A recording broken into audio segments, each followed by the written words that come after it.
revue des unes qu'on ouvre avec Fratmat qui indique à sa une de ce jour que le gouvernement a décidé de mettre fin au désordre observé dans le secteur de la boulangerie.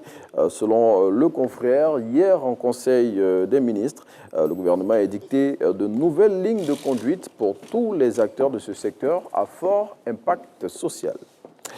On reste avec Fraternité Matin qui indique également à sa première page que le Premier ministre Patrick Achi a reçu une délégation du Parti des peuples africains Côte d'Ivoire hier. Selon le quotidien pro-gouvernemental, les échanges au cours de cette rencontre ont tourné essentiellement autour de la radiation de l'ex-président Laurent Gbagbo de la liste électorale provisoire.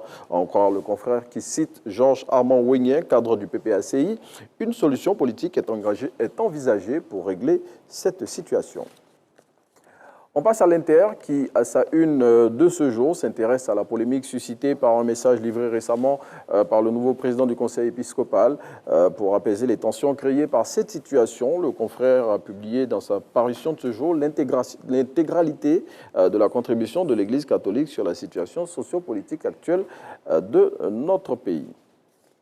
Et puis on revient à Fraternité Matin pour refermer ce numéro de la revue des Unes, et c'est sur une note de sport. Et le sélectionneur des éléphants de Côte d'Ivoire a dévoilé la liste des joueurs convoqués pour le prochain rassemblement des éléphants qui vont affronter la Zambie, et c'est dans le cadre des préparatoires de la CAN 2023. Selon le confrère, si on enregistre la présence de cadres du groupe sur cette liste, eh bien plus de 12 joueurs manquent à l'appel pour diverses raisons. Allez, on chute ici pour la revue des Unes et on fait la passe à Abdoulaye Koné, que vous retrouvez pour son deuxième point d'information.